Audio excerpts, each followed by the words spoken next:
একজন সাহাবী আয়েশা বলতেছে, ইয়া রাসূলুল্লাহ, আমার হৃদয়টা বড় কঠোর, আমাকে এমন একটা আমল শিখায় দেন যার দ্বারা আমার এই কঠোর হৃদয়টা নরম হয়ে যাবে।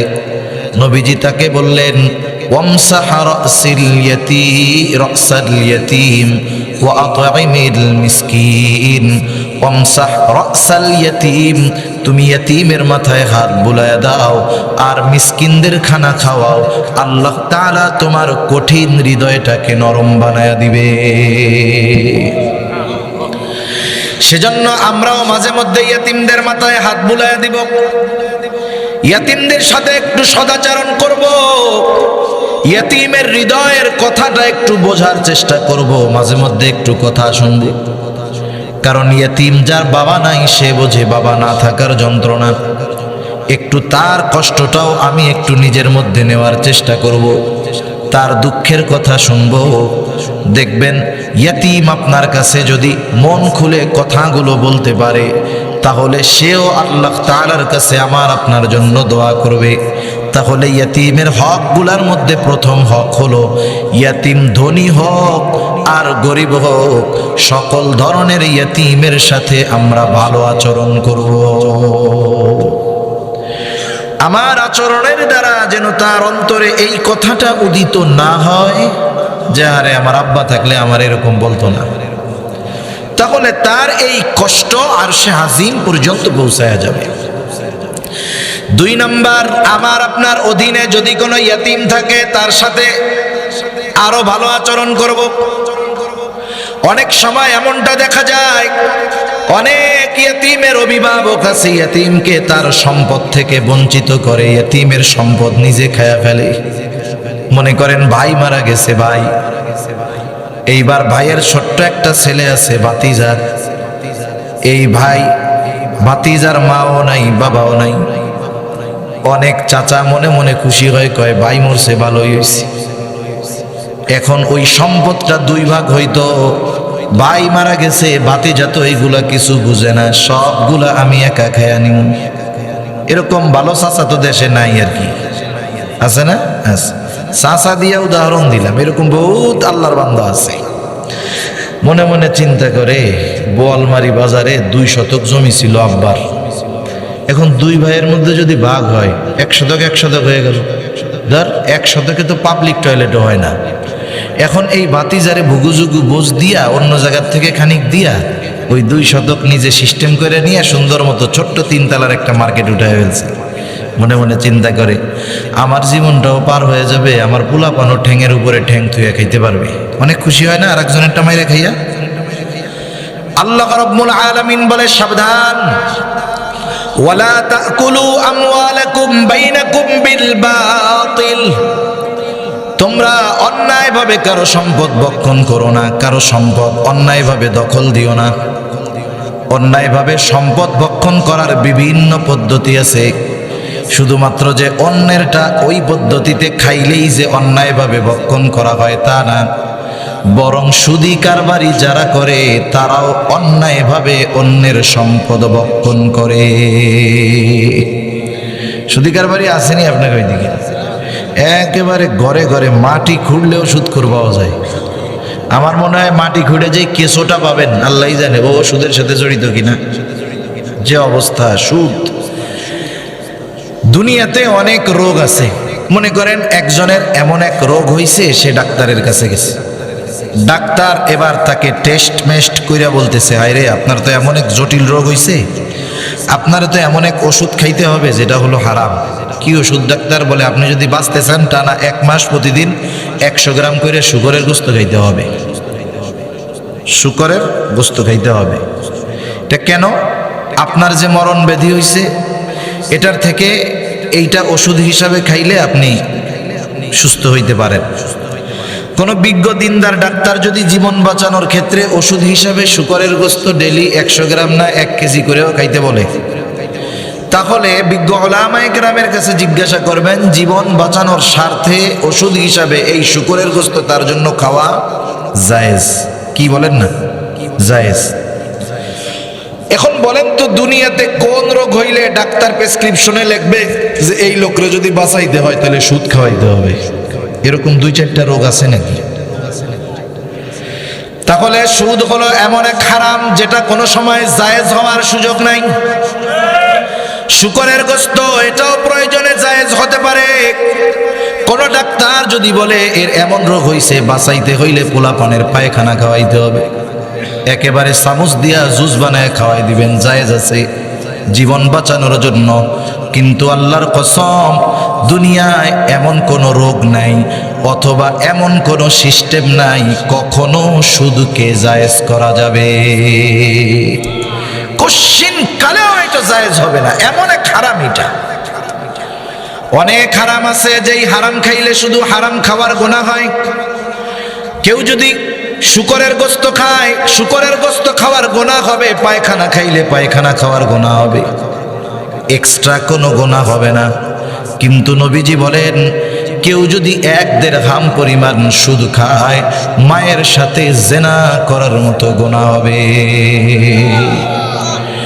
এমন এক পাপ যেই ব্যক্তি করে, ওই পাপের কারণে যেই ধরনের গুনাহ হয়, বলেন তো ওই ধরনের কাজ যদি ওরে করতে বলেন ও করবে? যে বলবে তারে কি করবে? ঠেঙ্গানি দিয়ে দিবে না? তাহলে যেই পাপটা রাসূলুল্লাহ সাল্লাল্লাহু আলাইহি ওয়াসাল্লাম এমন এক জঘন্য বিষয়ের সাথে তুলনা করছেন, ওই পাপটা কোনো সুস্থ মস্তিষ্কের মানুষ করতে পারে না। এজন্য কিয়ামতের দিন সুদখোর টালমাটাল অবস্থায় উঠবে। কিয়ামতবাসী, হাসরবাসী দেখাই বুঝবে এটা হলো ওই যে সেই সুদখোর দুনিয়ায় ওই গুনাহ করত, যেই গুনার ব্যাপারে নবীজি বলেছেন 1 দিরহাম সুদ খাইলে মায়ের সাথে জিনা করার মতো গুনাহ হয়। এখন বলেন তাইলে সমাজে যারা সুদ খায়, 1 নম্বরে তো ওই ধরনের পাপী, 2 নম্বর ওরা কত বড় জঘন্য এক মানুষ, মস্তিষ্ক বিকৃত হয়ে গেছে এদের। সুদখোর যারা, তাদের অবস্থা হলো এই। তাহলে দেখেন, অন্যায়ভাবে কারো সম্পদ ভক্ষণ করা সাধারণভাবে খারাপ কাজ। আবার ইয়াতিমের সম্পদের ব্যাপারে আল্লাহ তাআলা স্পেশাল ভাবে বলেন সাবধান, ইয়াতিমের সম্পদটা হলো আগুন। এই জন্য আল্লাহ তাআলা বলেন ইন্নাল্লাযীনা ইয়াকুলুনা আমওয়ালাল ইয়াতামা যুলমান ইন্নামা ইয়াকুলুনা ফি বুতুনিহিম নারা। আল্লাহ রাব্বুল আলামিন বলেন নিশ্চয়ই যারা অন্যায়ভাবে ইয়তীমের সম্পদ ভক্ষণ করে, ইন্নামা ইয়াকুলুনা ফি বুতুনিহিম নারা, তারা কেমন যেন আগুন দ্বারা তাদের পেট ভরপুর করে। বুঝে থাকলে কষ্ট হলেও জবান খুইলা জবাব দিবেন, বলেন তো পরকালে আগুনের অবস্থান জান্নাত নাকি জাহান্নাম? এজন্য আল্লাহ তাআলা বলেন ওয়াসায়াসলাউনা সাঈরা, অচিরেই তাদের আবাসস্থল হবে জাহান্নাম। এই জন্য আপনার আমার অধীনে যদি কোনো ইয়তীম থাকে, সাবধান, নিজে একটু বেশি দিব ইয়তীমকে, তবুও ইয়তীমের সম্পদ ভক্ষণ করে নিজের আখিরাত নষ্ট করব না। আবার যদি ঘরে কোনো ইয়তীম থাকে, সেই ইয়তীম আপনার আপনজন হতে পারে, অথবা আপনার মাদ্রাসার একটা ছাত্র লজিং রাখছেন, মনে করেন মাদ্রাসার ছাত্র লজিং রাখছেন, বা আপনার আপনজন প্রিয়জন আত্মীয় স্বজন ইয়তীম আপনার বাসায় আছে, আপনি মনে করতেছেন ওরে খাওয়াইতেছি, আমার তো কইমা যাইতেছে। অথচ নবীজি সাল্লাল্লাহু আলাইহি ওয়াসাল্লাম বলেন, সহিহ মুসলিমের হাদিস, নবীজি সাল্লাল্লাহু আলাইহি ওয়াসাল্লাম বলেন, ওই ঘর কতই না উত্তম ঘর, যেই ঘরের মধ্যে একজন ইয়তীম আছে আর তার সাথে ভালো আচরণ করা হয়। নবীজি বলেন ওই ঘর কতই না নিকৃষ্ট ঘর, যেই ঘরে একজন ইয়তীম আছে আর তার সাথে খারাপ আচরণ করা হয়। মুহাদ্দিসিনে কেরাম বলেন, যেই ঘরে ইয়তীম আছে আর তার সাথে সদাচরণ করা হয়, এই সদাচরণের কারণে আল্লাহ তাআলা তার ঘরের মধ্যে বরকত ঢেলে দেয়। আর যে ইয়তীম ঘরে আছে আবার ওর সাথে খারাপ আচরণ করে, খানা খাওয়ায়, আবার খুসাও দেয়, আবার টিটকারিও করে, মুহাদ্দিসিনে কেরাম বলেন ওই ঘর তো নিকৃষ্ট ঘর, আল্লাহ তাআলা ওই ঘর থেকে বরকত রহমত উঠায় নিয়ে যায়। এই জন্য আমরা যদি মনে করি একজন ইয়াতিমরে লজিং রাখছি, খাওয়াইতেছি, আমার লস, তা না। বরং হতে পারে ওই ইয়াতিমের সাথে ভালো আচরণ করার কারণে আমার আপনার ঘরকে আল্লাহ তাআলা বরকত রহমত দিয়ে ভরপুর করে দিবে। সেজন্য আমরা চেষ্টা করব ইয়াতিমের অভিভাবক হওয়ার জন্য। আত্মীয় না হোক, এমনি অভিভাবক হোক, যদি সামর্থ্য থাকে একজনের দায়িত্ব পুরা নিয়ে নিব। যদি ওইটা সামর্থ্য না থাকে, যেহেতু ইয়াতিমখানা, আয়েশা ওস্তাদের কাছে, মুহতামিম সাহেবের কাছে বলবেন, হুজুর একজন ইয়াতিম সন্তান দেন, তাই আমি খাওয়াবো। আপনি সারা বছর খাওয়াইতে পারবেন না, সমস্যা নাই, আপনি দায়িত্ব নেন হুজুর, আমি ওই ইয়াতিমের যা পোশাক লাগে সব দিয়া দিব, লুঙ্গি যা লাগে আমি দিয়া দিব। ওইটাও অ্যাবিলিটি নাই, কম অ্যাবিলিটি আছে, আপনি বলেন হুজুর ওই ইয়াতিমের সাবান, তেল, সোনু পাউডার যা লাগে আমি দিয়া দিব।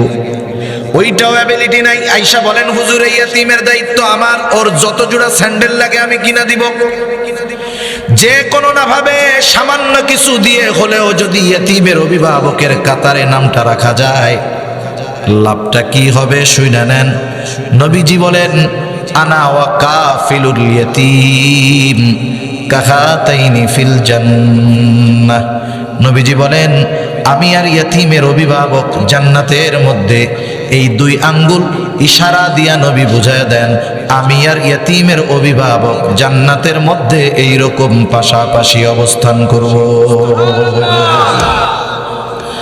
নবীর সাথে জান্নাতে থাকার কত ফজিলত। একটা হাদিস মনে পড়ছে, একটু শোনাবো।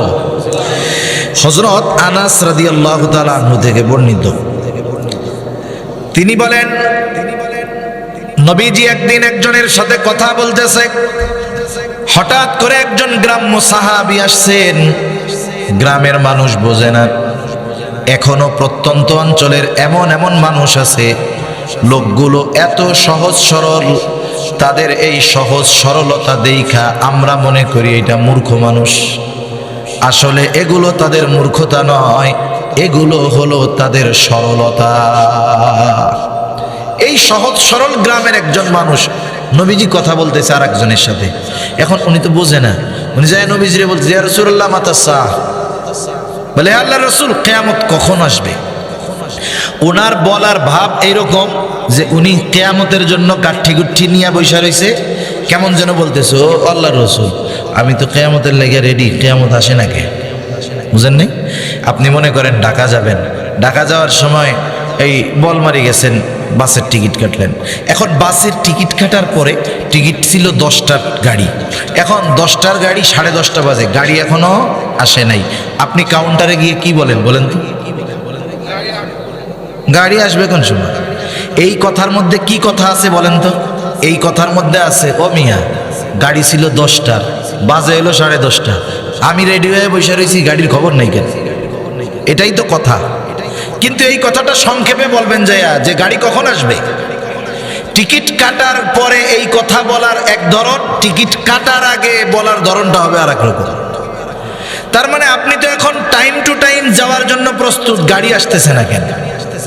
তা ওই লোকের বলার ধরনটাও এরকম ছিল যে সে কেমন যেন কিয়ামতের জন্য অপেক্ষা করতেছে। একটা হলো জানতে চাওয়া যে ইয়া রাসূলুল্লাহ কিয়ামত কখন আসবে। নবীজি তখন বলবেন এই বিষয়ের সময় আসবে আর কি। কিন্তু ওনার বলার ধরন হলো কি, যে এখনো আসে না, আমি তো রেডি হয়ে বসে রয়েছি। নবীজি ওই ব্যক্তির সাথে কথা শেষ করার পরে বলতেছেন, কোথায় ওই লোক যে আমার এই প্রশ্ন করছে?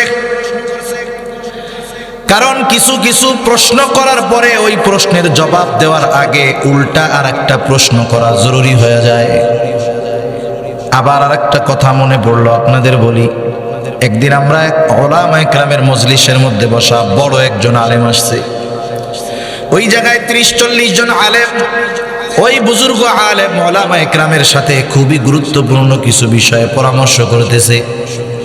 দরজাটা আটকায়া আরেকজনকে দরজার সামনে পাহারায় দিয়ে রাখছে যে এখন বাইরের কাউরে ঢুকতে দিবা না, হুজুর একটু ব্যস্ত। কিন্তু দরজার মধ্যে একজন বারবার টোকা দিচ্ছে, খুব ইমার্জেন্সি। বড় আলেম যিনি আসছেন তার সাথে আমার একটু খুবই জরুরি কথা আছে। ওখান থেকে বলা হচ্ছে একটু পরে, বলে না আমার জানতেই হবে, খুবই জরুরি বিষয়। যখন দুইজনের মধ্যে একটু কথাবার্তা হয়েছে, হুজুরই খেয়াল করছে কি হয়েছে ওই জায়গায়। বলে হুজুর একজন লোক আপনার সাথে দেখা করবেই, খুবই গুরুত্বপূর্ণ। এখন সবাই আমরা দেখতেছি, ওরে আল্লাহ কি বিষয় গুরুত্বপূর্ণ। ওই লোকটা হুজুরের একবারে কাছে এসে বসছে। এখন ভাবসাবে বোঝা যায় যে জীবনে কোনোদিন পশ্চিম দিক উবুদয়াও পড়ে না। পশ্চিম দিক পড়তে গেলে চিন্তা করে যদি ওই দিক মাথা কপাল পড়ে যায় সেজদা একটা তো হয়ে যাইতে পারে, ভাবসাব এরকম।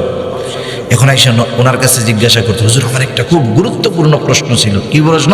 কয় হুজুর রাসূলুল্লাহ সাল্লাল্লাহু আলাইহি ওয়াসাল্লামের শ্বশুর শাশুড়িদের নাম আমার একটু জানার দরকার। এখন ওর লেবাস সুরত যা, ওরে কি ওই জবাব দেওয়ার টাইম আছে? এখন হুজুর বলতেছে তোর সব জবাব দেবো, তো একটু দোয়া কোনটা কও আমারে। একেবারে আমাদের ওলামায়ে কেরাম যারা সামনে ছিল, 2-3 জনের ঘাড়ের উপরে পাড়া দিয়া দরজা খুইলা একদরে চলে গেছে। এখন ওর প্রশ্নের পরে ওইটার জবাব দেওয়ার চাইতে ওর ভাবে উল্টা ওকে প্রশ্ন করাটাই জরুরি হয়ে গেছে। নবীজি ওকে প্রশ্ন করতেছে, কে সেই ব্যক্তি যে আমার এই জিজ্ঞাসা করছে? লোকটা বলে, ইয়া রাসূলুল্লাহ আমি জিজ্ঞাসা করেছি। নবীজি বললেন, মা আ'দাত্তালাহা। নবীজির প্রশ্ন হইল, তুমি কিয়ামতের জন্য কি প্রস্তুতি গ্রহণ করছো? ওই লোকটা সহজ সরলভাবে জবাব দিয়ে দিল, আমি আল্লাহ এবং তার রাসূলকে ভালোবাসি। নবীজিও তার এই কথার পরে বললেন, আল মারউ মা'a মান আহাব্বা। এইবার লোকটা আর কিছু জিজ্ঞাসা করে না, বাড়ির পথে হাঁটা দিছে। তার মানে নবীজি বলেছে যে যাকে ভালোবাসে তার সাথে অবস্থান করবে। লোকটা চলে গেল। হযরত আনাস রাদিয়াল্লাহু তাআলা আনহু বলেন, নবীজির মুখে এই কথাটা শ্রবণ করবার পর, ঈমান আনার পরে আমরা এতটা খুশি হই নাই যতটা খুশি নবীর সাথে থাকতে পারবো এই খবর পায়া আমরা হয়েছি। বলতেছে ঈমান আনার পরে যখন শুনছি যে নবীজির সাথে আমরা থাকতে পারবো জান্নাতেও, তখন আমরা এত খুশি হইছি যে ঈমান আনার পরে আর কোনো কথায় আমরা এত খুশি হই নাই। সুবহানাল্লাহ। ওই সুযোগ নবীজি বিভিন্ন পদ্ধতিতে আমাদের দিয়ে গেছেন। এই জন্য আমরা চেষ্টা করব ইয়াতীম অসহায় যদি কেউ থাকে তার সামান্য কিছু বিষয়ের অভিভাবক হওয়ার জন্য হলেও, এটা যদি পারি আমি একটা ছাত্ররে লজিং রেখা পড়াবো, খাওয়াবো, আল্লাহর কসম লস হবে না। ওই ছেলেটা যদি হাফেজ আলেম হয়, ওর থেকে হাফেজ আলেম হবে, তাদের থেকে হবে, তাদের থেকে হবে। ওর মাধ্যমে কিয়ামত পর্যন্ত যত ছাত্র কোরআন শিখবে, শিখাবে, আপনি লজিংওয়ালা কোনো সন্দেহ নাই, ওই শিখানোওয়ালা শিখনেওয়ালা ওদের থেকেও একটা সওয়াবের অংশ আমল নামায় যোগ হয়ে যাবে। এজন্য আমরা যদি সামর্থ্য থাকে, গ্রাম অঞ্চল যেহেতু লজিং এর সিস্টেম মনে হয় আছে না, এদিকে আমরা রাখার চেষ্টা করবো তো ইনশাআল্লাহ। আপনি যদি ওরে একটু ভালোবাসেন, ইয়েতিম ছেলে, আপনি খান নুন দিয়ে, সকালবেলা মরিচ পেঁয়াজ আর রাত্রের বাসি ডাল দিয়ে খান। আর কি পেঁয়াজ দিয়ে খাবেন কেমনে, যে দাম, বাবারে বাবা। তা দেখেন আপনি যাই খান, কিন্তু ওরে যদি একটু আদর করে খাওয়ান, ও দেখবেন আলু ভর্তা ডাল দিয়ে খাইয়া খুশি হবে। কিন্তু গোস্ত টোস্ত খাওয়ান ঠিক মতো, কিন্তু ব্যবহার ভালো করেন না, ওর হৃদয়ে কষ্ট লাগবে। আপনি যাই খান, ওরে একটু আদর করে যদি খাওয়ান, ও খুশি হবে। কতটুকুই বা খাবে? নবীজির কথা, বরকত হয়ে যাবে ঘরের মধ্যে, রহমত আসবে, আল্লাহ তাআলা বরকতের দুয়ার খুলে দিবে ইনশাআল্লাহ। এজন্য আমরা ইয়াতিমদের সাথে সদাচরণ করব, ভালো ব্যবহার করব, তাদের হক আদায় করব, তাদের সম্পদ কখনো অন্যায়ভাবে ভক্ষণ করব না, ইয়াতিমদের সাথে খারাপ আচরণ করব না। আল্লাহ তাআলা সেই কথাই বলে, শোনো, তোমাদের রিজিক সংকীর্ণতার অন্যতম কারণ তোমরা ইয়াতিমকে সম্মান করো না। তাহলে ইয়াতিমকে সম্মান না করলে রিজিকের মধ্যে সংকীর্ণতা আসে। মুফাসসিরিনে কেরাম বলেন, ইয়াতিমদের হক আদায় করলে আল্লাহ তাআলা রিজিক প্রশস্ত করে দেয়। এরপরে আল্লাহ রাব্বুল আলামিন বলেন, ওয়ালা তাহাদ্দুনা আলা তুআমিল মিসকিন। তোমরা মিসকিনদেরকে খানা প্রদানে অপরকে উৎসাহ দাও না। মূল কথা হইল নিজেও মিসকিনদের খাওয়াও না, অপরকেও মিসকিনদের খাওয়ানোর জন্য উৎসাহ দাও না। আল্লাহ তাআলা দ্বিতীয় বিষয়টা উল্লেখ করছে যে তোমরা মিসকিনদের খানা প্রদানে অপরকে উৎসাহ দাও না। দ্বিতীয় বিষয় বলার দ্বারা প্রথম বিষয় অন্তর্ভুক্ত হয়ে যায়। এখন কেমনে বুঝাই আপনাদের? এত রাত্রে কি বুঝাইতে মন চায় নাকি? রাতের বেলা বুঝ ধরাও কঠিন।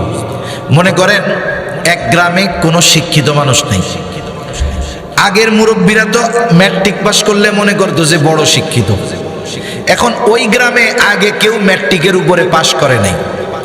তা একটা ছেলে শহরে গিয়ে লেখাপড়া করছে, ঢাকা ভার্সিটিতে অনার্স মাস্টার্স কইরা সে বিসিএস ক্যাডার হয়ে গেছে।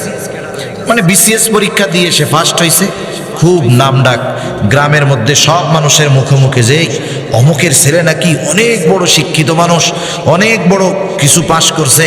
এখন সব মানুষজন দেখতে আসছে, সব মানুষ দেখতে আসছে। এখন দেখে দেখে সব লোক চলে গেছে, ওই মুরব্বী বসে রয়েছে। এখন মুরব্বীর চিন্তা, মুরব্বী তো জানে যে ম্যাট্রিক পাস অনেক বড় শিক্ষিত, আর এই লোকটা যে পাস করছে অনার্স মাস্টার্সও কমপ্লিট করছে, আবার বিসিএসও শেষ, তার মানে বাংলাদেশের জেনারেল লাইনের সর্বোচ্চ শিক্ষিত। এখন ওই মুরব্বী বৈশা আছে, সবাই যাওয়ার পরে মুরব্বী এসে ছেলেটারে জিজ্ঞাসা করতেছে, বাবা তুমি কি পাস করছো? বলে, চাচা আমি ঢাকা ভার্সিটি থেকে অনার্স মাস্টার্স কমপ্লিট করছি, শেষ কইরা আমি এখন বিসিএসও শেষ করে ফেলছি।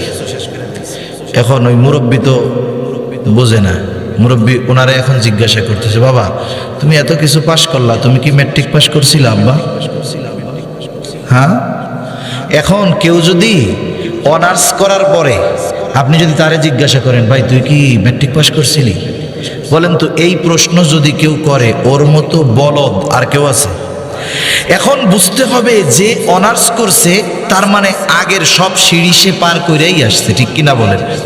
আল্লাহ তাআলা দ্বিতীয় বিষয়টা উল্লেখ করছে যে তোমরা অন্যদেরকে উৎসাহ দাও না। এখন বলেন, যে নিজে মিসকিনদের খাওয়ায় না সে কি আরেকজনকে কবে যে তুমি খাওয়াও? তার মানে বোঝা গেল ও নিজেও খাওয়ায় না, অপরকেও খাওয়াইতে উৎসাহ দেয় না, বরং নিরুৎসাহিত করে। এখন বিষয় হলো, অনেক সময় আমরা মনে করি অনেক জায়গায় ওলামায়ে কেরাম ওয়াজ নসিহতের মধ্যে 40 জিয়াফত 4 দিনা বাৎসরিক খাওয়াইতে মানা করে, আছে না নাই? এখন বলবে হুজুরও তো ওই দলের লোক, নিজেও খাওয়ায় না অপরকেও খাওয়াইতে নিরুৎসাহিত করে। না না, বরং খাওয়ানোটা হতে হবে স্থান অবস্থান এবং সঠিক পদ্ধতিতে। আপনি খাওয়ান, অসুবিধা নাই। আমরাও এক সময় জিয়াফত খাওয়ানো দেখছি, অনেক মানুষ এমন দেখেছি।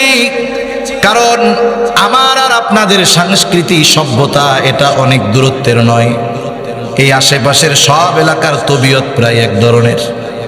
আমরা তো দেখি একজনের বাবা 5 বছর ঘরে পড়ে আছে, কোনোদিন চিকিৎসা করায় নাই। বাবা মারা যাওয়ার পরে সুদের টাকা দিয়া গরু কিনা বাবার জিয়াফত খাওয়ায়। এর মতো বুজুর্গ সন্তান আর দুনিয়ায় আছে? সুদের উপরে টাকা দিয়া গরু কিনা বাপের জিয়াফত খাওয়াইতেছে, বাপরে জান্নাতে নেওয়ার লাগা। এখন চিন্তা করেন, ওর উচিত ছিল বাপ অসুস্থ থাকতে চিকিৎসা গ্রহণ করানোর ব্যবস্থা করা, ওই সময় করে নাই। তাইলে এখন কেন খাওয়াইলো? মানুষ তো 2 কারণে খানা খাওয়ায়, একটা হলো শোকে আর একটা হলো সুখে। একটা শোকে আর একটা কি বলেন না, সুখে। এখন ও কি সুখে খাওয়াইলো না শোকে খাওয়াইলো? কেমনে বুঝবেন? ওর কথায় বা কাজে বোঝা যাচ্ছে ও সুখে খাওয়াইছে। কেন? ও চিন্তা করছে এই বেটা 5 বছর ঘরে পড়ে থাকার কারণে আমি অটোমেটিক জমিটার মালিক হইতে পারি নাই। এখন নিজেও মরছে, আমাকেও বাঁচাইছে, সম্পদও পাইছে, আলহামদুলিল্লাহ, কমপক্ষে সুদের উপর একটা গরু আইনা ওনার নামে খাওয়াই দেই। এখন বলেন, এই যে খাওয়ানোটা খাওয়াইলো, খুব ফজিলত হবে না খাওয়াইলে? আচ্ছা, মনে করেন একজন সঠিকভাবেই খাওয়াইতেছে, বাবার নামে খাওয়াবে। কেন খাওয়াবে? যেন বাবার উপকার হয়, কল্যাণ হয়, ঠিক কিনা বলেন? কিছু সওয়াব আমল নামায় যায়। এখন উনি খাওয়াবেন, আমি কিন্তু খাওয়াইতে নিরুৎসাহিত করতেছি না, পদ্ধতি অবলম্বন করে খাওয়ান আমি বলতেছি। এখন দেখেন, আপনি খাওয়াইলেন, রান্না করলেন, খাওয়াইছেন, বাবার উপকার, এটাই হলো মূল উদ্দেশ্য। এখন আপনাদের এলাকায় খাওয়ায় কিনা জানি না, খাওয়ানোর সময় কি হয় দেখেন, প্রথম গোশত রানছে 3 ডেক, বাহিরে বিছাইছে কলার পাতা দিয়ে আগে খাওয়াইতো, এখন প্লাস্টিকের প্লেট বা অন্য কিছু দিয়ে খাওয়াবে। বাহিরে যারা বসবে তারা এক ক্লাস, ভিতরে যারা বসবে তারা হলো বিজনেস ক্লাস। এই খাবার, মরার খাবারের হক হলো একেবারে মিসকিন অসহায়, যে কোনো দিন খাইতে পারে না সে। কিন্তু আমরা দেখি যে এই খাবার খাইতে শুধু মিসকিনরাই আসে না, কিছু বড় বড় টাকা পয়সাওয়ালা গাড়িওয়ালা মিসকিনও আসে। ওনারা আবার নিচে বসাবে না, ওনাদের আলাদাভাবে রুমের মধ্যে নিবে। নেওয়ার পরে সুন্দর মতো ড্যাগ একটা ধরে নিয়ে বলবে, ভাইজান ভাই খান, খুব ভালো হয়েছে, বাইসা বুঝে আনছি, যেই পাতিলেরটা সিদ্ধ হয়েছে, প্রয়োজনে সঙ্গ দেই পাতিলের মধ্যে নাইমে নাইমে ডুব দিয়া দিয়া গোস্ত খান। তার মানে ওরা না খাইতে চাইলেও এত এত ওর প্লেটে গোস্ত দেয়, অপচয় করে ফালায়া যায়। আর বাইরে অবস্থা কি, একজন মিসকিন বছরে 2-4 বার গোস্ত খাইতে পারে না। এখন আর একজনকে খাদিমদারির জন্য দিছে, ও একখান হাড্ডি উড়াই দিছে, হাড্ডির সাথে কোনো গোস্ত নাই, না জানি আর একজন সাইটে সুইটা আবার ওর মধ্যে ফেলাইছে কিনা আল্লাহ জানে। ওইটা যেই ওর পাতে দিছে, ও বলে ভাই একটা গোস্ত দেন, এটা খাইলে খা, নাহলে ভাগ এই জায়গা থেকে সর। ফকির নির্বলাকর থেকে আইছে, এরকম বলে কি বলে না? যদি খাওয়াইতেই হয়, হকটা তো তার ছিল, তারে কি খাওয়ানো হইল বলে? আপনার যদি খাওয়াইতে মন চায় আমি মানা করি না, আপনি একটা গরু জবাই দেন, এলাকার ধনী কাউকে দাওয়াত দেওয়ার দরকার নাই, আশেপাশের গ্রাম থেকে 50 জন ওই রকম মিসকিন খুঁজা বাড়িতে আনেন। এইবার ওই গোস্তের ডেকসিটা তাদের সামনে দিয়া বলেন, তোদের যত মন চায় খা। এখন সমস্যা হলো, ওদেরকে খাওয়াইলে তো নাম হবে না। যদি টাকাওয়ালা, সম্পদওয়ালা, পয়সাওয়ালাদেরকে খাওয়ানো হয় খুব নাম হবে। সেই জন্য খাওয়ানো মানা নয়, কিন্তু খাওয়ানোর পদ্ধতি যদি ঠিক না হয়, খাওয়ানোতে কোনো লাভ নাই। ওই যে গরিব মানুষ যে সারা মাসে একবার গোস্ত খায় না, যদি বাবরচির রান্নার সময় একটু ঝালও হয়, ও বদনাম করবে না। একটু লবণ কম হইলেও সে কিছু বলবে না। গোস্ত যদি কম সিদ্ধ হয়, কিছু বলবে না, ও খাইয়া আলহামদুলিল্লাহ বলে চলে যাবে।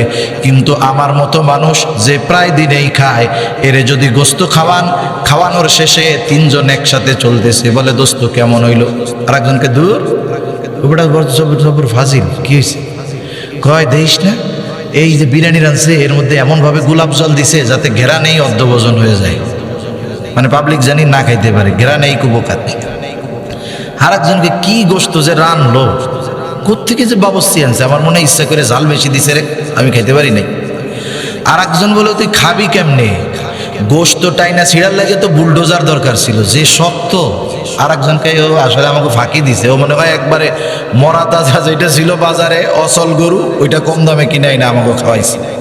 এখন বলেন তো, যেই লোক খাওয়াইলো তার সামনে যদি ওই আল্লাহর বান্দারা এই কথাগুলো বলে, ওনার খুব খুশি লাগবে না? ভারী খুশি লাগবে না? ভারী খুশি লাগবে। এখন দেখেন, 1 নাম্বার হলো হাদিসের মধ্যে আসছে খাবারের দোষ ত্রুটি বর্ণনা করা। আমি দাওয়াত দিয়া খাওয়াইয়া ওদেরকে খাবারের দোষ ত্রুটি বর্ণনা করার সুযোগ দিয়ে দিলাম, কারণ ওরা তো প্রত্যেক দিন খায়। কিন্তু যে না খায় জীবনে, মাসে একবারও পায় না, ওরে খাওয়ানো কিচ্ছু বলবে না, বলবে আলহামদুলিল্লাহ যা খাইছি ভালো খাইছি। আবার দেখেন আর একজন যখন বলবে, দেখ আমাকে সাথে সিটিংবাজি করছে, দাওয়াত দিয়াই না একবারে বুড়া গরু খাওয়াইছে যাতে না খাইতে পারি। এই যে ওই লোকের বিরুদ্ধে একটা মিথ্যা ধারণা করা হলো, এটা হলো কবিরা গুনাহ। একটা কবিরা গুনাহ, একটা গীবতের গুনাহ এক পাল্লায় যদি রাখা হয়, সারা জীবন মানুষকে খাওয়ানোর সওয়াব যদি এক পাল্লায় রাখা হয়, কোনো সন্দেহ নাই গীবতের গুনার পাল্লাটা ভারী বেশি হবে। সেই জন্য আপনি যদি খাওয়াইতে চান, খাওয়াবেন আল্লাহ তাআলার জন্য, এই খাবারের উপযুক্ত যে আপনি তাকে খাওয়ান, কোনো অসুবিধা নাই। কিন্তু বাস্তবতা হলো এটা হয় না।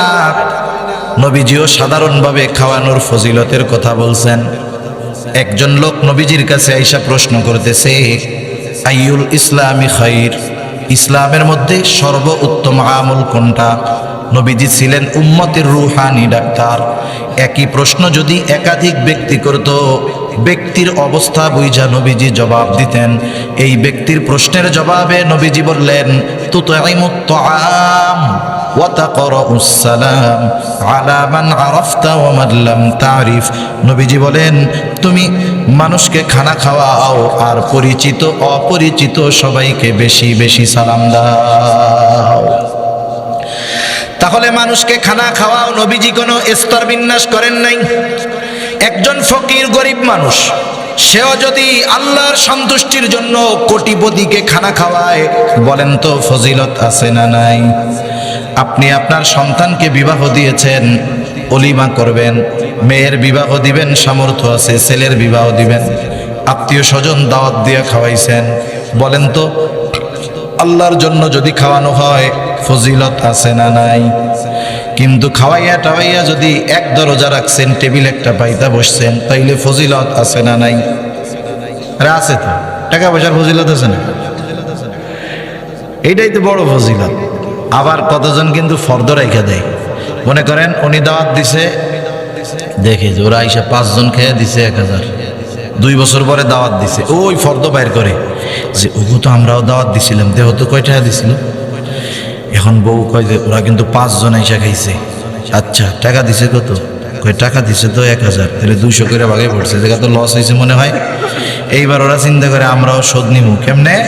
এইবার বিয়ার দাওয়াত দিছে, ওনরা তো 2 জন আর কেউ নাই। এবার মাইয়ারে ফোন দিছে, এই অমুক দিন অমুকে দাওয়াত দিছে, নাতিপুতা সবাইরে নিয়ে আসিস।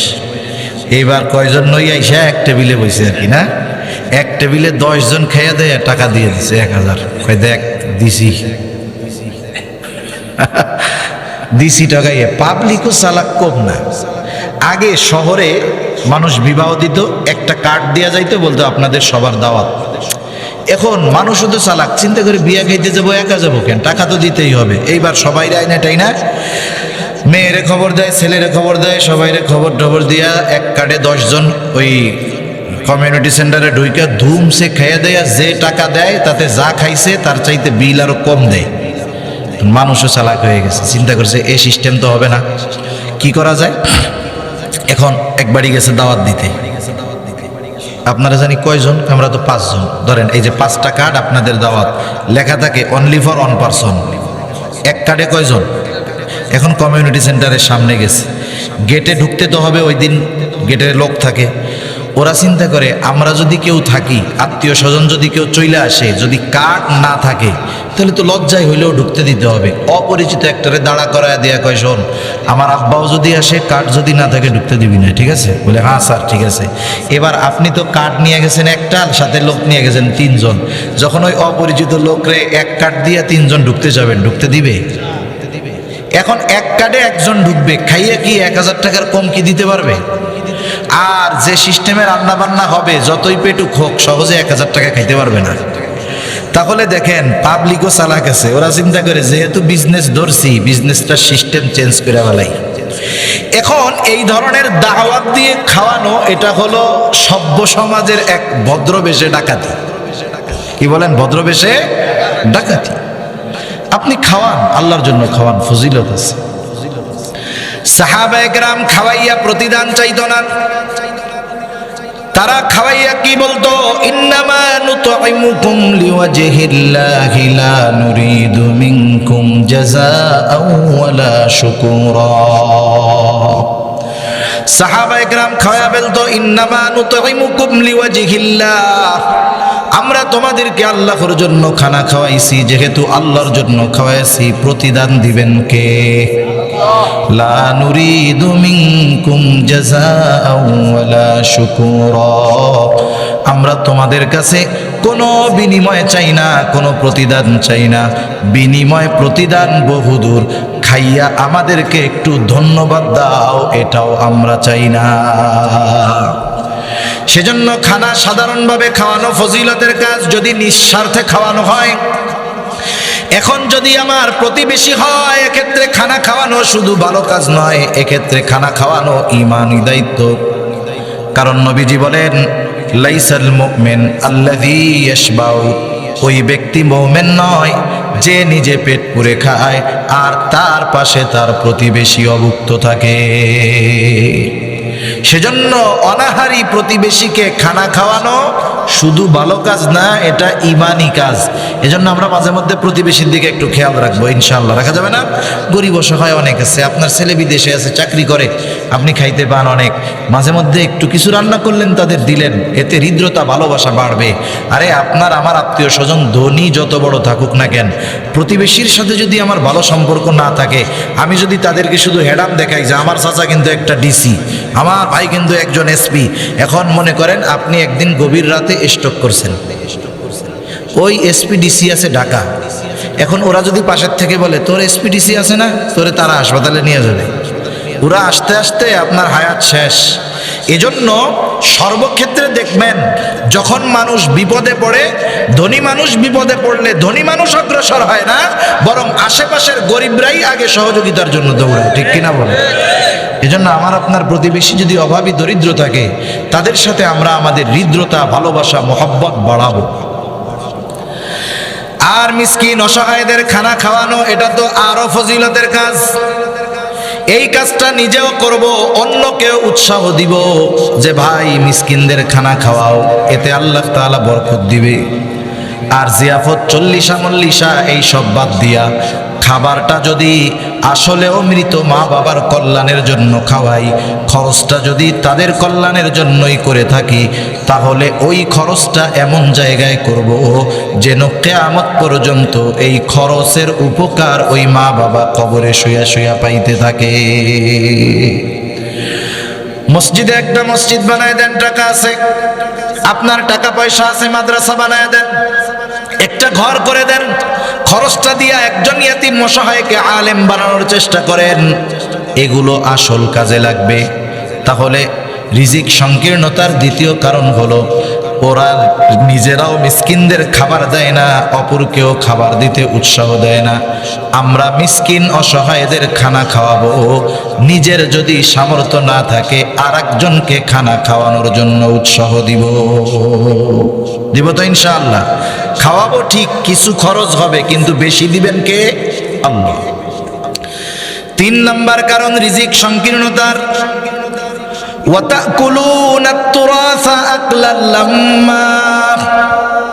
তোমরা ওয়ারিসি সম্পদ সব একাভক্ষণ করে ফেলো। যদিও ইয়াতিমদেরটা স্পেশাল ভাবে উল্লেখ করা হয়েছে যে তোমরা ইয়াতিম যারা আছে তারা উত্তরাধিকার সূত্রে যেই সম্পদ প্রাপ্ত হওয়ার কথা সবটা নিজেরা খেয়ে নাও। কিন্তু মুফাসসিরিনে কেরাম বলেন এখানে সব ধরনের ওয়ারিসি সম্পদ উদ্দেশ্য। দেখেন, একটা লোকের মনে করেন 2টা মেয়ে, একটা ছেলে, ছেলেটা বড়, মেয়ে 2টা ছোট। বাবা মেয়ে 2টাকে বিবাহ দিল। কিছুদিন পরে বাবা দুনিয়া থেকে চলে গেল। বাবা অনেক সম্পদ রেখে গেছে। মারা যাওয়ার পরে সন্তানের দায়িত্ব কি? 1 নাম্বার দায়িত্ব, সন্তান তার বাবার দাফন কাফনের সব ব্যবস্থা করবে। ঋণ যদি থাকে বাবার সম্পদ থেকে ঋণগুলা দিয়ে দিবে, যদি বাবার না থাকে সন্তান দিবে, বাবার যদি থাকে বাবার সম্পদ থেকে দিয়ে দিবে। এরপরে বাবার যদি কোনো ওসিয়ত থাকে আর ওই ওসিয়তটা তার রেখে যাওয়া সম্পদের সর্বোচ্চ 3 ভাগের 1 ভাগ হয়। মনে করেন আছে 9 লাখ টাকা, ওসিয়ত করছে যে 3 লাখ টাকা মাদ্রাসায় দিয়ে দিবি, তাহলে এই পর্যন্ত সন্তান ওসিয়ত মানতে বাধ্য। কিন্তু বাপ যদি মরার আগে বলে আমি মরার পরে সব সম্পদ ওই জায়গায় দিয়ে দিবি, এই ওসিয়ত সন্তান কার্যকর করতে বাধ্য নয়। তাহলে ওসিয়ত পূরণের মেয়াদ হলো সমুদয় সম্পদের 3 ভাগের 1 ভাগ। যদি ওসিয়ত করে থাকে ওসিয়তটা পূরণ করবে। এরপরে অবশিষ্ট যেই সম্পদ, জমি জাতি, টাকা পয়সা যা আছে, উত্তরাধিকার প্রাপ্ত সূত্রে যারা মালিক ওয়ারিসদের মাঝে বন্টন করে দিবে। এই ক্ষেত্রে আমাদের দেশের অনেক বড় ভাই চুপ হয়ে থাকে, কিছু কয় না। কারণ যদি বন্টন হয় তাহলে তো সম্পদ ভাগাভাগি হয়ে যাবে। বলেন তো, বাবার সন্তানের মধ্যে ছেলের যেমন হক আছে মেয়ের তেমন হক আছে না নাই? পরিমাণ যা হোক আছে তো নাকি? আগের আমলে মুরব্বী যারা ছিল, মহিলারা, এরা আসলে সহজ সরল ছিল। পুরুষরা তো চালাক, ঠকবাজ। এমনভাবে ওই মহিলাগুলারে কনভার্ট করছে, যদি ওই মুরব্বী মহিলাদেরকে বলা হয়তো আপনি তো আপনার বাবার বাড়ি অনেক সম্পদ পাইছেন, আপনার সন্তানেরা অভাবে আছে, সম্পদটা নিয়ে আসেন, হয়তো এরকম জিব্বা একটা বাইর করে আস্তাগফিরুল্লাহ, বাবার বাড়ির সম্পদ আনতে হয় না, এগুলো আগুন আনতে হয় না। তার মানে ওর মাথার মধ্যে ঢুকাই দিছে বাবার বাড়ির সম্পদ খাওয়া হারাম, নাউজুবিল্লাহ কোন। অথচ বাবার সম্পদে মেয়ের হক এটা নির্ধারণ করছে দুনিয়ার কেউ না, আল্লাহ। আল্লাহ এখন দায়িত্ব হলো ওই বোনদের সম্পদগুলো দিয়ে দেওয়া। আর অল্প সময়, আমি 10 মিনিটের মধ্যে শেষ করে দিব। কিন্তু দেখেন অনেক ভাই আছে দিবে না, সম্পদ বন্টন করে না। ওই যে আমের সময় কিছু বোনরা আসে, 2-4-10 দিন থাকে, আম কাঁঠাল দিয়ে দেয়, পুকুরে বিলে কয়টা মাছ হয়, মাছ মারলে ওই জায়গাতে 2-4টে পাঠায় দেয়, বোনরাও কিছু কয় না, উনিও মনে মনে খুশি। প্রত্যেকবার দাওয়াত দেয়, বাইগনাদের মামা আসতে বলে। এখন 10-15 বছর এভাবে পার হয়েছে, বোনরা আর কিছু নেয় নাই। 15 বছর পরে এসে কইতেছে দুই বোনে মিলা যে ভাই এই 15 বছর তো আমাকে স্বামীর চাকরি বাকরি ছিল, টাকা পয়সা লাগে নাই, এখন আমার পোলাটারে লেখাপড়া করাই, আমার তো টাকা পয়সা দরকার, তা বাবার যেই সম্পদগুলো আছে আমাগোটা একটু আমাকে দিয়ে দিলে ভালো হয়। বাবা মরার 15 বছর পরে আইসা যদি বোনরা ভাইয়ের কাছে তাদের হক চায়, ভাই খুশি হবে না একেবারে? দেখবেন কি চেহারার মধ্যে আর তাকানো যায় না, ও জানে যে রাখতে পারবে না। আগে যেই মামি আসলে দুধ ভাত খাওয়াইতো, ছোটবেলায় কবিতা পড়ছি না, মামি আসলে দুধ ভাত খাওয়াইতো, যখন সম্পদটা নিয়ে যাবে দুধ ভাত না জাটার বাড়ি দিবে। আগে আইসা চইলা যাইতে চাইলে কইতো কি যে না না আর 5 দিন থেকে যা। আর এখন ঘরে ঢোকার আগে বলবে যাবা কবে, সব তো নিয়েই গেছো। ঠিক কিনা বলেন? তার মানে এতকালের মহব্বত ভালোবাসা ছিল সম্পদের জন্য। এখন দেখেন এই যে সম্পদটা, এই ওয়ারিসি সম্পদ, ওর ধান্দা ছিল সব একা খাবে। সেই জন্যই তো হকটা ফেরত দিতে তার কষ্ট হয়। মানুষ মনে করে আমি বোনদেরকে ঠকায়া, ফুফুদেরকে ঠকায়া, প্রতিবেশী গরিবরে ঠকায়া, বাইরে ঠকায়া, বোনরে ঠকায়া আমার নামে জমিজাতি বেশি হইতেছে, সম্পদ বেশি হচ্ছে, অনেক টাকা পয়সার মালিক হচ্ছি, কাজ হবে না। আল্লাহ তাআলা বলেন দেখা যাবে অত, এমন এক রোগ হবে ওর 3 ডাবল যাবে, সব বেচবি এও তুই বাঁচতে পারবি না। ঠিক কিনা বলেন?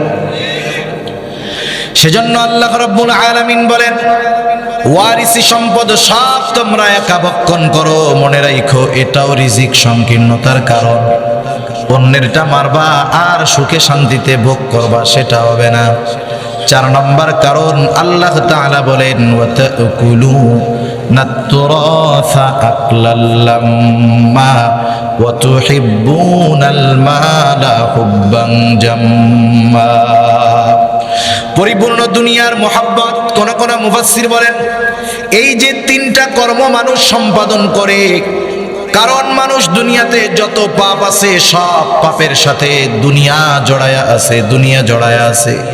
মানুষ সুদ খায়, পাপ আখেরাতের জন্য খায় না, দুনিয়ার জন্য খায়। মানুষ আরেকজনের বিরুদ্ধে মামলা দেয়, মাথা ফাটায় ফেলে। একদল আর একদলকে মাথা ফাটায় ফেলে, অত্যাচার করে, জুলুম করে, আরেকজনের ডামাইরা খায়, ঘুষ খায়। বলেন তো দুনিয়ার জন্য নাকি আখেরাতের জন্য? দুনিয়ার জন্য। তার মানে যত পাপ আছে সব পাপের পেছনে আছে দুনিয়া। এই জন্য নবীও বলেন হুব্বুদ দুনিয়া রাসু কুল্লি খাতিআ, দুনিয়ার মোহাব্বত সকল গুনাহের মূল। যার মধ্যে দুনিয়ার মোহাব্বতটা পরিপূর্ণভাবে ঢুইকা যায়, সে ইয়াতীমের সাথে খারাপ আচরণ করতে পারে, সে মিসকিনদের সাথে খারাপ আচরণ করতে পারে। যার মধ্যে দুনিয়ার মোহাব্বত প্রবল হয়ে যায়, সে ওয়ারিসি সম্পদ সহ অন্যের হক মাইরা খাইতে পারে। আল্লাহ তাআলা জানায় দেন বান্দা এই বিষয়গুলো যদি তোমার মধ্যে থাকে তোমার রিজিক সংকীর্ণ হয়ে যাবে। আর যদি এই বিষয়গুলো নিজের থেকে বের করতে পারো, উপার্জন অল্প হলেও আল্লাহ তাআলা ওই অল্প উপার্জনের মধ্যে বরকত দিয়ে দিবে, তোমার রিজিককে আল্লাহ তাআলা প্রশস্ত করে দিবে। সেজন্য আমরা সকলেই দুনিয়ায় চাই যে আমাদের জীবন উপকরণগুলো আমরা সহজে যেন পাওয়া যায়। সকলে চাই না আমরা? তাহলে আমরা ইয়েতিমদের সাথে ভালো ব্যবহার করব, মিসকিনদের খানা খাওয়াবো।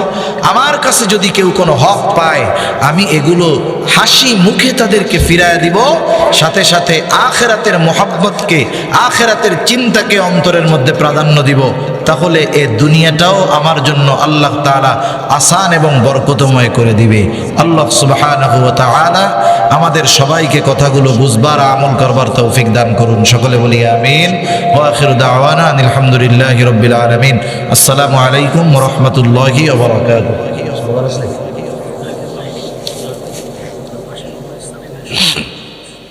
আমরা দুরূদ শরীফ পড়ি। আল্লাহুম্মা সাল্লি আলা মুহাম্মাদ ওয়া আলা আলি মুহাম্মাদিন কামা সাল্লাইতা আলা ইব্রাহিম ওয়া আলা আলি ইব্রাহিম ইন্নাকা হামিদুম মাজিদ।